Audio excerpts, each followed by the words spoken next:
We now return to Medical Wonders. Spring 1996, and word was spreading across Alberta about Tony Stephan's improbable discovery. Bipolar disorder had claimed his wife, and 2 of his kids had begun showing signs of the mental illness. But he had stumbled onto a pig feed nutrient supplement, concocted by feedlot manager David Hardy. It seemed to eradicate the disorder. News of the incredible treatment for Tony's son Joe and daughter Autumn traveled fast. People would just come out of the blue. They'd say, hey, look, I'm hearing about what you're doing in southern Alberta. We're up in Edmonton. Can you come and help my wife? Do you think that she could try this? With 1% of North Americans suffering from bipolar disorder, Tony knew there were 3 million people and their families suffering just like his family. I want to see it so that the Autumns and the Josephs of the world will be able to have a life, be able to function on their own, to find happiness, because that's what life is all about. We need to get across is the fact that Tony and David decided they had a moral obligation to make the supplement available to anyone who asked for it. I think within the first month or 2, we started sharing this with other people in small groups. Tony and David mixed up small batches of the supplement to give to everyone who asked for it. And we actually paid for the product because we couldn't expect people to buy this because it was so experimental. And we would hand these out to these individuals and we'd say, okay, give this a try. But they would only provide the supplement on one very important condition. You do this for 60 days. We're going to give this to you. There's no charge for it. But if you take it, you have to do this. And what we do is we want you to work with your doctor so he's aware or she's aware of what you're doing. By the summer of 1996, there was so much demand for their homemade nutrient supplement, Tony and David decided to incorporate. They formed a company called the Synergy Group and began researching places to mass produce the product. These products represent some of the stages that we've gone through in the development of the current product that we have. It was trial and error. David found levels of essential minerals could fluctuate, depending upon the supplier, making the dosage inconsistent. Yet, as they handed out their latest samples of their prototypes, the success story spread. By 1999, they had so many requests for information, they set up another non-profit company called Truehope to manage a website and provide information. It took almost 3 years to come up with a product that they felt most closely matched the first batch. But they knew it would be tough to manufacture and sell the supplement in Canada because of health regulations. So they went south to the United States and went into mass production at a plant in Farmington, Utah.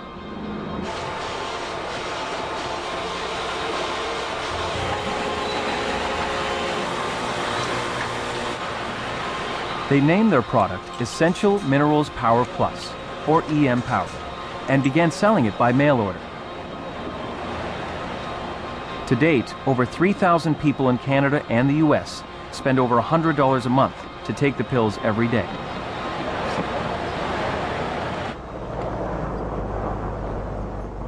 Today, requests for EM Power Plus are channeled through 4 call centers like this one in a 2-story industrial park in Lethbridge, Alberta.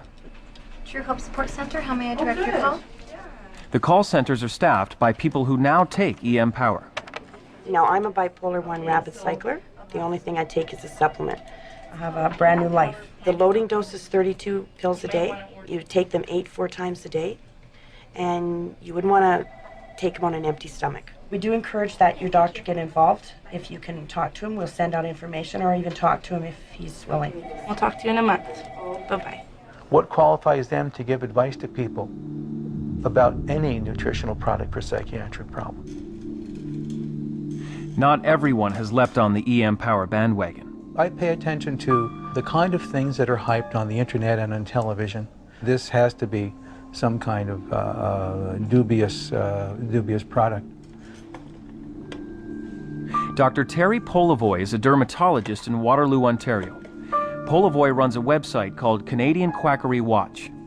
If the phone's being answered by lay people who may be psychiatric patients themselves, they could be manic depressive, they could be delusional, they could be schizophrenic, they can have all sorts of conditions. My fear is basically, and we've had reports from some patients, if they stop their present medication, they're going to have a relapse and end up getting very sick and ending up in hospital, and potentially we could even see a suicide attempt or something like that. And other doctors share Polovoy's fears. Even Autumn's former doctor, Klaus Gendeman, is skeptical about her recovery. This may well be just a spontaneous remission. There are people who've had manic depression at some point in their lives, and it does not continue for all of their life. So I don't know. 6 years is a long time to be in remission for someone that was as severe as what she was with her I'd like to know psychotic. where he gets the information that bipolar goes into remission. I wonder how many times he's seen that in his career. While specialists might not call it remission, they do concede a 6-year lapse in symptoms is unusual. But Dr. Gendeman has a lot more questions about EM Power Plus. Is it potentially toxic? Is it neurotoxic over time, a cumulative effect? I don't know. But I certainly wouldn't want to be the one trying this and finding out at some later point that there is some potential long-term negative effect. But when I described to him what I was doing with the vitamins and minerals, he just said, I don't know about this. I don't know how that works. I think you have to be careful. If you're taking mega doses, it can hurt your liver. And I just said, well, so Haldol, Rivotril, Ativan, Epivalcagent, and that's not going to hurt my liver? And just as prescription drugs don't work for some bipolar patients, EM Power Plus sometimes doesn't work either. Laura Foster is a patient of Dr. Gendeman's.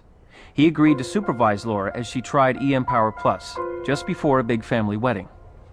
I was getting really excited about having people here, and then I just got really wound up and I couldn't sleep, and I started going for a few days without sleep, and I know that that is a sign that I could be going up, could be going manic. For Laura, the supplement had little benefit, and the side effects were severe. About 4% of people on EM Power have to quit due to nausea and intestinal upset. By the end of 6 months, I was still having problems with the nausea and just not feeling good, and I felt my spirits, my overall mood just really went down. The harm that they're doing is they're promising people something they can't deliver. Do they have insurance if some of these patients get sick? I mean, do they make people sign waivers? Who is supervising this? If you're going to say, well, you don't have this proof that it works and you don't have that proof, well, give us an opportunity to show then with the research. Just let the research go forward and we'll all see. That seems to be the fair way to do it, and that's something that I can understand. Wanting to shut it down prematurely, to me, indicates that you have an agenda. Yeah. And that's how we feel about Terry Polovoy. I think most of the critics of the supplement have never been sick. I mean, people are desperate. And if you've never been there, you don't know how good it feels to be well. And so say what you want. I'm well, and I know plenty of people that are, and that's a wonderful thing. It doesn't really matter what other people think. Everyone agrees on one thing. EM Power Plus needs to be validated by science. We knew that the world wasn't ready to take this from the hog feed salesman and the engineer. We knew we had to go beyond that and legitimize this with real research. So Tony Stephan and David Hardy set out to turn the skeptics into believers.